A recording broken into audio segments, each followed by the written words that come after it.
ಸಂಬಳಕ್ಕೆ ಅವರು ಕೆಲಸವನ್ನು ಮಾಡ್ತಾ ಇದ್ದಾರೆ. ಅವರ ಈಗಾಗಲೇ ಅನೇಕರು ಏಜ್ ಬಾರ್ ಆಗ್ತಾಯಿದೆ ಅವರಿಗೆಲ್ಲರೂ ಕೂಡ.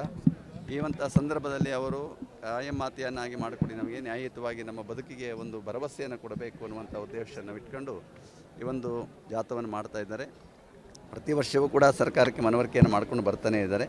ಆದರೆ ಈ ವರ್ಷ ವಿಶೇಷವಾಗಿ ಎಲ್ಲರೂ ಒಗ್ಗಟ್ಟಾಗಿ ಸೇರಿ ಇಲ್ಲಿಂದ ಬೆಂಗಳೂರಿನವರೆಗೆ ಪಾದಯಾತ್ರೆಯನ್ನು ಮಾಡುವುದರ ಮೂಲಕ ಸರ್ಕಾರಕ್ಕೆ ತಮ್ಮ ನ್ಯಾಯಯುತ ಬೇಡಿಕೆಗಳನ್ನು ಸಲ್ಲಿಸುವಂಥ ಕೆಲಸವನ್ನು ಮಾಡ್ತಾ ಇದ್ದಾರೆ. ಅದಕ್ಕೆ ಎಲ್ಲರ ಸಹಾನುಭೂತಿ ಕೂಡ ಇರುವಂಥದ್ದು.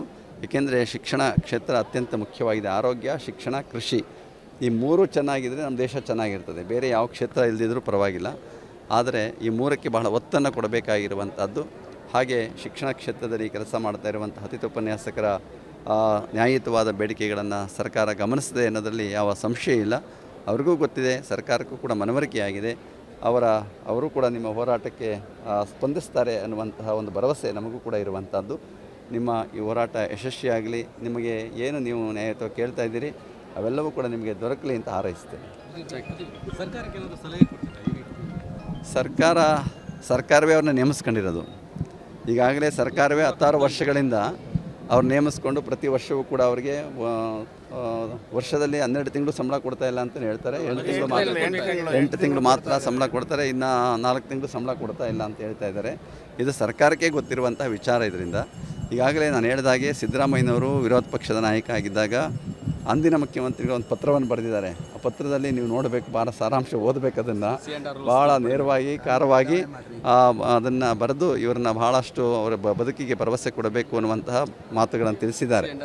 ಅದರಿಂದ ಅವರಿಗೆ ಗೊತ್ತಿರೋದ್ರಿಂದ, ಸಿದ್ದರಾಮಯ್ಯನವರಿಗೆ ಗೊತ್ತಿದೆ, ಮುಖ್ಯಮಂತ್ರಿಗಳಿಗೆ ಗೊತ್ತಿರುವಂಥ ವಿಚಾರದಿಂದ ಅವರು ಅದಕ್ಕೆ ಕ್ರಮ ಕೈಗೊಳ್ತಾರೆ ಅಂತ ಭಾವಿಸ್ತೇನೆ. 30 ದಿನಗಳಿಂದ ಮಾಡ್ತಿರುವಂಥದ್ದು, ಇಷ್ಟು ದಿನ ಆದರೂ ಅವರು ಕ್ರಮದ ಮಾತೇ ಆಡಿಲ್ಲ ಇಲ್ಲಿವರೆಗೂ.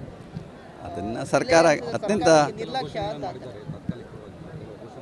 ಅದೇ ಸಂಬಳ ಹೆಚ್ಚಿಸೋದು ಅದೆಲ್ಲ ಮಾಡಿದ್ದಾರೆ. ಅದೇನು ತೃಪ್ತಿ ಅಂದರೆ ಸೇವಾ ಭದ್ರತೆ ಬೇಕಾಗಿದೆ ಅವರಿಗೆ.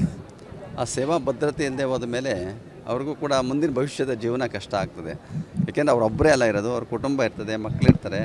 ಆ ಎಲ್ಲದಕ್ಕಾಗಿ ಅವರು ಆ ಸೇವಾ ಭದ್ರತೆಯನ್ನು ಕೇಳ್ತಾ ಇದ್ದಾರೆ ಹೊರತು ಬೇರೆ ಏನೂ ಅಲ್ಲ. ಅದರಿಂದ ಅವರ ಬೇಡಿಕೆಗಳನ್ನು ಸರ್ಕಾರ ಈಡೇರಿಸಲಿ ಅಂತ ಹಾರೈಸ್ತೀವಿ. ನಮ್ಮ ಭಾರತೀಯ ಸಂಸ್ಕೃತದಲ್ಲಿ ಹೊಸ ವರ್ಷ ಯುಗಾದಿ ಅಂತ ನಾವು ಭಾವಿಸ್ಕೊಂಡು ಬಂದಿದ್ದೀವಿ. ಯುಗಾದಿ ನಮ್ಮ ಭಾರತದ ಹೊಸ ವರ್ಷ. ಆದರೂ ಕೂಡ ನಮ್ಮ ವ್ಯಾವಹಾರಿಕವಾಗಿ ನಾವು ಕ್ರಿಸ್ತಶಕದಿಂದ ಪ್ರಾರಂಭ ಮಾಡಿಕೊಂಡು 2023 ಮುಕ್ತಾಯ ಆಗಿದೆ. ಇವತ್ತು 2024 ಪ್ರಾರಂಭವಾಗಿರುವಂಥದ್ದು. ಪ್ರತಿ ವರ್ಷವೂ ಕೂಡ ಕಹಿ ಸಿಹಿ ಅನುಭವಗಳಿದ್ದೇ ಇರ್ತದೆ ಬದುಕಿನೊಳಗೆ. ಪ್ರಕೃತಿ ವಿಕೋಪ ಇರ್ತದೆ, ಏನೆಲ್ಲ ವಾತಾವರಣಗಳು ಬದಲಾವಣೆ ಆಗ್ತಾ ಇರ್ತವೆ. ಆದರೆ ಅದೇ ಸೂರ್ಯ, ಅದೇ ಗಾಳಿ, ಅದೇ ಇದೇ ಇರ್ತದೆ. ಆದರೆ ಮನುಷ್ಯ ಬದಲಾವಣೆ ಆಗಬೇಕು, ತನ್ನ ಭಾವನೆಗಳು, ಮಾತುಕತೆಗಳಲ್ಲಿ ಹೊಸತನವನ್ನು ರೂಪಿಸಿಕೊಳ್ಳಬೇಕಾಗಿರುವಂಥದ್ದು. ಹಾಗೆ 2024ನೇ ವರ್ಷ ಎಲ್ಲರಿಗೂ ಶಾಂತಿ ನೆಮ್ಮದಿ ತರಲಿ. ಈಗಾಗಲೇ ನಮ್ಮ ಅತಿಥಿ ಉಪನ್ಯಾಸಕರೇ ನೋಡ್ತಾ ಇದ್ದೀವಿ, ಅವ್ರ ಕಷ್ಟ ಪರಿಹಾರ ಆಗಲಿ ಅಂತ ಹಾರೈಸ್ತೀನಿ. ಅನುಕ್ಷಣದ ಸುದ್ದಿಗಳಿಗಾಗಿ ವಿಸ್ತಾರ ನ್ಯೂಸ್ ಯೂಟ್ಯೂಬ್ ಚಾನೆಲ್ ಸಬ್ಸ್ಕ್ರೈಬ್ ಮಾಡಿ. ಹೊಸ ಸುದ್ದಿಗಳ ನೋಟಿಫಿಕೇಶನ್ಗಾಗಿ ಬೆಲ್ ಐಕಾನ್ ಕ್ಲಿಕ್ ಮಾಡಿ. ಲೇಟೆಸ್ಟ್ ಅಪ್ಡೇಟ್ಸ್ಗಾಗಿ www.vistaranews.com ವೆಬ್ಸೈಟ್ಗೆ ವಿಸಿಟ್ ಮಾಡಿ. ಅಂಗೈಯಲ್ಲೇ ಜಗತ್ತಿನ ಸುದ್ದಿ ತಿಳಿಯಲು ವಿಸ್ತಾರ ನ್ಯೂಸ್ ಕನ್ನಡ ಆಪ್ ಡೌನ್ಲೋಡ್ ಮಾಡಿ.